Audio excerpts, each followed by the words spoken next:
राकेश जी, भारत में अंसारी जातियों का इतिहास क्या है? देखिए, अंसारी जाति जिन्हें आज कहते हैं, उन्हें किसी समय में बुनकर या जुल्हा कहा जाता था। तो हालांकि लोगों के दिमाग में अभी ये बात बैठी हुई है, अगर आप पूछेंगे, क्योंकि अधिकतर लोग इस्लाम धर्म को अपना चुके हैं, तो उनके दिमाग में ये बात बैठी हुई है कि मदीना में जो अंसार कबीला था, जिसने मोहम्मद साहब को मदद की, उस अंसार कबीले से इस अंसारी जाति का संबंध है। लेकिन ये बात अपने आप में सच नहीं है, क्योंकि अंसारी जाति की इतनी संख्या हिंदुस्तान में पाई जाती है कि इतने लोग वहाँ से आना संभव नहीं है। एक बात। दूसरी बात, कोई इतिहास में ऐसा प्रमाण नहीं मिलता कि मदीने के लोग हिंदुस्तान की ओर आए हों, क्योंकि हिंदुस्तान में तुर्कों का आगमन हुआ, उसका मदीने से कोई मतलब नहीं है। अरब लोग भी नहीं आए डायरेक्ट, वो सिंध तक आए, उसके बाद लौट गए। यहाँ जो आगमन हुआ वो तुर्क जातियों का हुआ, इसलिए उसका कोई संबंध इस बात से नहीं है।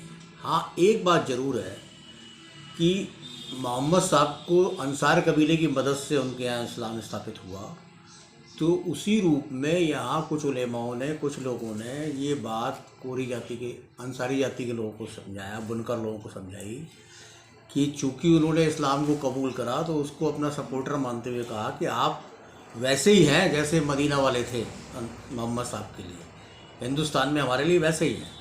और उसके बाद ये बात चल पड़ी। लेकिन हम भारत की इतिहास की कड़ियों से जोड़ें, तो अगर हम कबीर के प्रसंग पे जाते हैं, तो कबीर के हिंदू मुस्लिम दोनों शिष्य हैं। कबीर के दोनों शिष्य क्यों हैं हिंदू मुस्लिम? कबीर बुनकर थे, कपड़ा बुनने का काम करते थे। तो उस दौर में जो लोग बाज़ार में कपड़ा बेचने जाते थे वो मुस्लिम नाम रख लेते थे, और जो घर पे रहते थे उनके हिंदू नाम भी बने रहते थे। तो एक जाति, जैसे बनारस अगर आप जाएंगे तो आपको कोरी जाति के लोग कपड़ा बुनते हुए नजर आएंगे, हिंदू बुनकर और मुस्लिम बुनकर। तो इसी तरह से अन्य जातियों में भी हम देखते हैं हिंदू धोबी और मुस्लिम धोबी। तो ये बुनकर समाज जो है, चूँकि इस्लाम के आगमन के बाद शहर केंद्रित व्यवस्था बनने लगी थी और शहरों में बहुत ज़्यादा काम था, इसलिए बहुत व्यवसाय शहर केंद्रित हो गया। और शहरों में जो जाते थे, चूँकि उस पर तुर्क लोगों का कब्जा होता था, तो वहाँ थोड़ी छूट मिलती थी अगर हमारा नाम मुस्लिम है। इसलिए बहुत से लोगों ने शुरू में मुस्लिम नाम रख लिया। धीरे धीरे कुछ पीढ़ियाँ गुजरने पे ऐसा समय हो गया कि सभी लोगों का नाम मुस्लिम हो गया, और ये बात कही जाती है कि जाति अंसारी जाति के रूप में चिन्हित कर दिया। और जुलाहे शब्द को बुरा माना जाने लगा, जबकि हिंदुस्तान में जुलाहा शब्द भी प्रचलित था, उसमें कोई बुराई वाली ऐसी बात नहीं थी, लेकिन उसको बुरा माना जाने लगा तो दूसरा शब्द लोगों ने पकड़ लिया।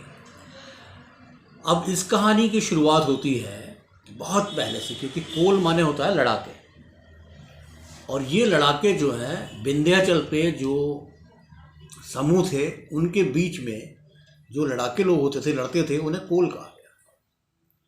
अब ये बात प्रसंग मिलता है बहुत प्राचीन भारतीय इतिहास में कि जो शंकर जी हैं, शंकर भगवान जिन्हें कह दिया जाता है, शंकर जी ने सभी देवियों की मदद करी, विंध्याचल के लोगों की मदद करी। अब विंध्याचल के लोग प्रोटोआस्ट्रलाइट थे और ये लोग मंगोलाइट थे, यक्ष जाति के लोग थे। तो इनकी मदद करी किस बात से? क्योंकि असुर लोगों का आक्रमण विंध्याचल पे होने लगा था। तो उसमें ये जो मदद हुई, उस मदद के बाद ये राज्य बच गए और असुरों को यहाँ से पीछे धकेल दिया गया। तो शंकर जी के साथ ये लोग, जैसे हम पार्वती के विवाह के प्रसंग में भी देखते हैं कि शंकर के लोग जो है भूत प्रेत पिशाच आदि कह दिया जाता है, तो शंकर के साथ भूखे नंगे लोग आ रहे हैं, नंगे लोग आ रहे हैं, ऐसे लोग आ रहे हैं। तो ये शंकर के साथ कोल लोग जो हैं ये उत्तर भारत तक आ गए, कश्मीर तक आ गए। और इनमें जो राजवंश के लोग थे वो नाग जाति के लोग कहलाते थे, लड़ाके कोल, और बाकी जो राज परिवार के लोग हैं वो नाग वंश। तो इनका साम्राज्य शंकर के बाद आने के बाद हम देखते हैं कि वैदिक समाज में भी इनका साम्राज्य कश्मीर की तरफ प्राप्त होता है, और बाकी सारे उत्तर भारत में जगह जगह रुक गए। इन लोगों की विशेषता ये थी कि चूँकि ये झील के किनारे या तालाबों के, बड़े तालाबों के किनारे जो जंगल होते थे उसी में रहते थे, जंगल से ज़्यादा बाहर आने के इच्छुक नहीं थे, इसलिए बहुत समय तक ये लोग जो है वहाँ रहते रहे। टोकरी बुनना और ये सब काम था। तो इसके बाद जब रुई का मामला आया तो ये लोग कपड़ा बुनने के काम में लग गए, और अधिकतर सिविलाइजेशन इनका कपड़ा बुनने के काम न हुआ, तो ये कोल लोग ही कोरी कहलाए और कोरी लोग ही बुनकर जो थे जुलाई के रूप में, वो लोग आगे चल के अंसारी जाति के रूप में अपने आप को चिन्हित करने लगे। इसलिए ये भारत के मूल नागरिक हैं जो प्रोटो ऑस्ट्रोलाइड ग्रुप से विंध्याचल पर्वत पे जो सबसे पहले भारत के लोग पैदा हुए। आजकल नर्मदा मैन मिल गया है जो बहुत पुराना है, मेधावी मानव से भी पुराना है, वो भारत में प्राप्त हुआ। इसका मतलब विंध्याचल की सभ्यता बहुत पुरानी है। और वो कोल लोग जो है उत्तर भारत में जहाँ जहाँ पाए गए, तो इस रूप में ये कोरी कपड़ा बनने का काम और फिर अंसारी जाति के रूप में आजकल अपने आप को मानने लगा।